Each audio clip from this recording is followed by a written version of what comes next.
Bien le bonjour, nouvelle vidéo et aujourd'hui nous allons parler des socialismes utopiques. Déjà, qu'est-ce que c'est? C'est un ensemble d'idéologies, de projets de société qui ont émergé à l'époque du début du capitalisme, avant Karl Marx. C'est donc pour ça que c'est également qualifié de socialisme pré-marxiste et qui du coup critiquait ce nouveau système capitaliste, les inégalités qu'il causait, le triste sort de la classe ouvrière à cette époque, mais qui n'était pas marxiste. Donc c'est pas une idéologie en particulier, c'est un ensemble, et en effet il y a eu un foisonnement d'idées différentes à cette époque, pour une raison très simple, c'est qu'on était au début du capitalisme, à l'émergence d'un nouveau système qui posait énormément de problèmes, parce qu'à l'époque on est vraiment un capitalisme sans aucune régulation au niveau des conditions de vie des travailleurs.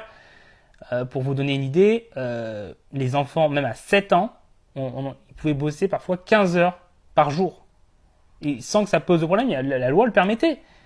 Il y avait des gens qui mouraient. Il y a un exemple d'une femme qui est morte après 26 heures d'affilée de travail. Elle est morte sur son outil de travail. Et des exemples comme ça, à l'époque, il y en avait plein. Par exemple, chez les potiers en Angleterre, l'espérance de vie était en dessous de 40 ans. Tellement que les conditions de travail étaient horribles. C'était vraiment la période noire, la plus noire de la classe ouvrière. Donc, face à ça, il est assez normal que des gens se sont dit, c'est pas très cool, il y a des trucs qui vont pas trop, les gens qui meurent sur la machine, c'est pas génial, c'est pas super cool. Donc, des critiques ont émergé. Mais, on était face à un système qui était nouveau, dont l'analyse était forcément limitée, il fallait commencer à l'analyser en partant de rien, en ayant peu de recul sur ce système qui était nouveau, qui n'avait que quelques dizaines d'années, voire même encore moins pour les tout premiers socialistes utopiques.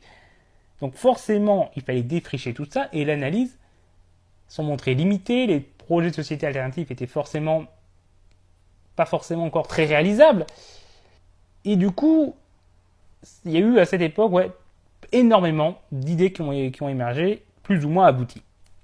Marx, quand il est arrivé, qu'il a pu à la fois s'appuyer en partie sur ce qui avait pu être fait avant, qui avait défriché un peu le chemin, et à la fois il a pu s'appuyer sur les dizaines d'années de développement du capitalisme, avec donc plus de recul, il a pu analyser les premières crises du capitalisme, il a pu donc mettre en place le marxisme, qui est qualifié de socialisme scientifique.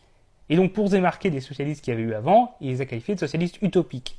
Et cette qualification a été reprise globalement, et c'est celle que l'on voit aujourd'hui en cours par exemple. Donc, maintenant qu'on a fait un petit contexte historique, présentation rapide, on va voir un peu qui c'est qu'il y avait dedans.